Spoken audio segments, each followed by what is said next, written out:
Halo anak-anakku semuanya, bagaimana kabar kalian hari ini?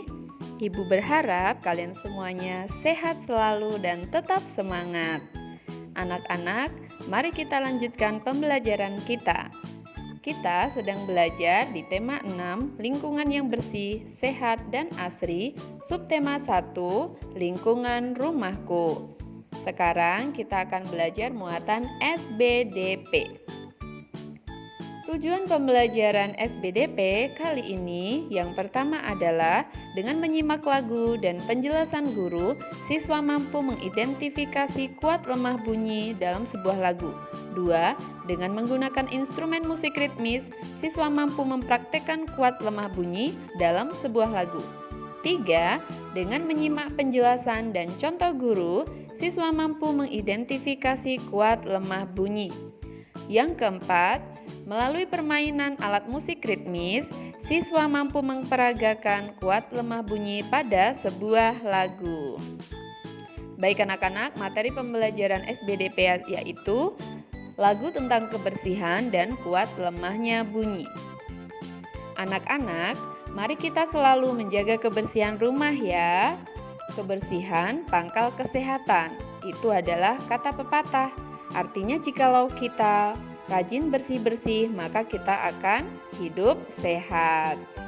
Jika rumah kita kotor, nyamuk dan semut berdatangan. Tikus dan lalat juga suka rumah yang kotor. Seperti diceritakan lagu berikut ini. Ini adalah lagu yang berjudul Si Nyamuk Nakal, diciptakan oleh Papa T. Bob. Yuk kita nyanyikan bersama. Banyak nyamuk di rumahku, gara-gara aku malas bersih-bersih. Banyak semut di rumahku, gara-gara aku malas bersih-bersih. Banyak tikus di rumahmu, gara-gara kamu malas bersih-bersih. Banyak lalat di rumahmu, gara-gara kamu malas bersih-bersih. Nyamuk-nyamuk nakal, semut-semut nakal, sukanya menggoda aku.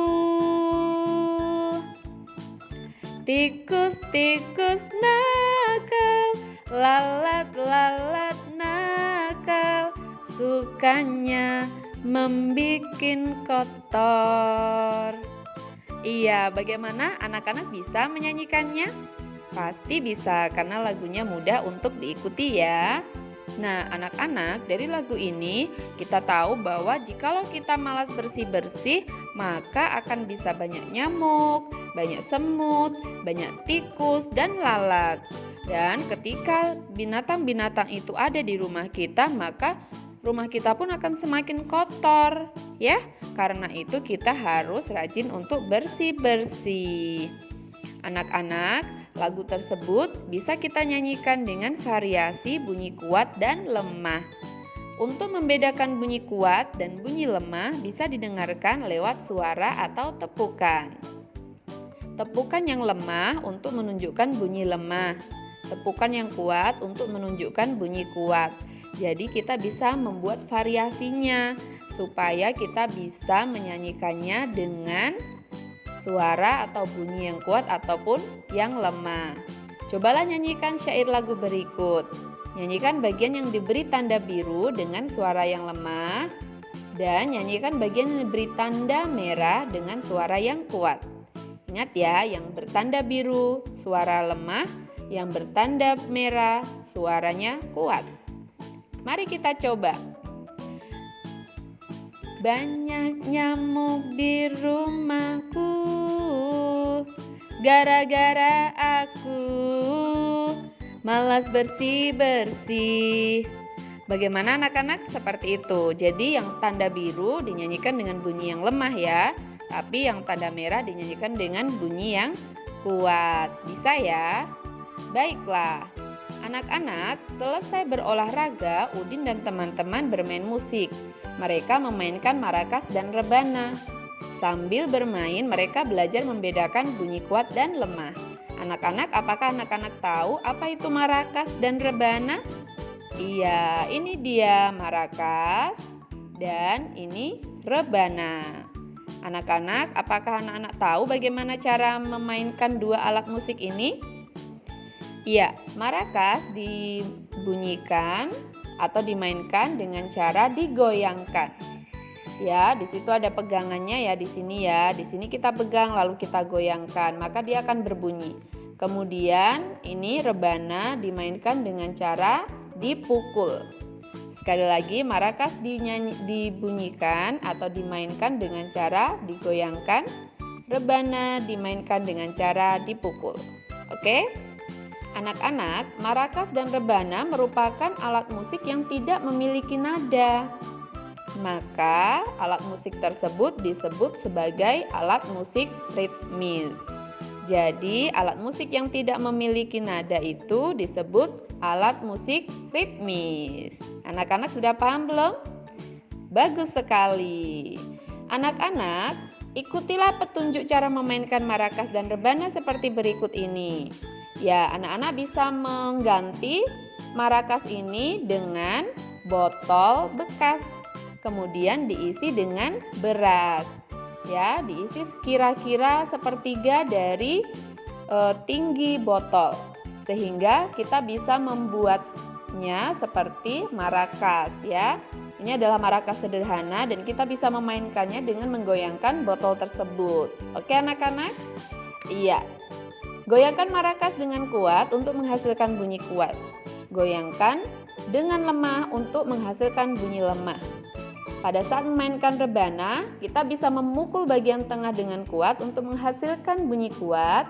Dan untuk menghasilkan bunyi lemah, kita bisa memukul bagian pinggir rebana dengan lemah. Oke? Baik, anak-anak, mainkanlah dengan iringan lagu. Bedakan kuat lemah bunyi lewat permainan alat musikmu. Anak-anak, selanjutnya kita akan belajar TIK atau Teknologi Informasi dan Komunikasi. Saat ini kita masih belajar di bab 3, icon dan penggunaannya. Ya. Nah, tujuan pembelajaran pada hari ini adalah dengan menyimak penjelasan guru, diharapkan siswa mampu menyimpan gambar hasil kerja aplikasi Paint. Yang kedua, dengan menjodohkan, siswa mampu menunjukkan cara menyimpan gambar Paint. Berikut materi pembelajarannya, yaitu menyimpan gambar Paint pada komputer. Anak-anak, gambar yang kita buat pada aplikasi Paint, kita simpan di dalam komputer supaya tidak hilang. Suatu hari kita bisa membuka gambar itu kembali. Nah, bagaimana cara menyimpan gambar Paint? Perhatikan yang langkah-langkah berikut ini. Yang pertama, perhatikan bagian kiri atas lembar kerja. Nah, masih ingat ya lembar kerja seperti apa? Seperti ini. Oke, ini adalah lembar kerja. Kemudian, langkah yang kedua, klik menu file. Oke, kita lihat di manakah menu file. Menu filenya ada di bagian atas ya. Berikutnya, setelah itu apa yang kita lakukan? Klik Save As. Maka setelah itu akan muncul kotak dialog. Nih, jadi menu filenya ada di atas tadi ya. Lalu kita klik. Setelah itu kita klik Save As. Ini dia, ini file. Kemudian ini dia Save As ya. Setelah itu akan muncul kotak dialog. Seperti apa? Ini dia kotak dialognya. Nah, ya. Oke, ini adalah kotak dialognya.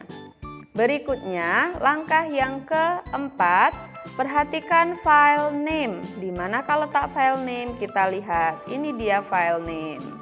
Ya, file name atau nama file ya. Di sini masih untitled ya anak-anak ya. Tuh, ini dia ya.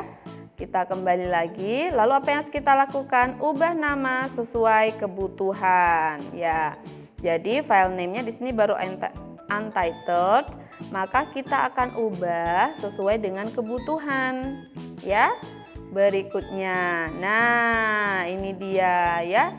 Oke, nah kita akan membuat sesuai kebutuhan. Bagaimana nih? Tadi di sini judulnya untitled, kita ganti, kita ketik dengan nama gambar rumah. Oke, seperti itu. Lalu selanjutnya apa? Setelah itu klik save. Di manakah letak save? Ini dia save ya. Setelah selesai diberi nama, kita akan mencet atau klik save ya. Maka setelah diklik save, gambarmu sudah tersimpan pada komputer. Wah, bagaimana anak-anak? Anak-anak bisa mengikutinya? Mudah ya, anak-anak bisa mencobanya dengan laptop ataupun desktop atau komputer meja. Terima kasih, selamat mencoba dan semangat belajar.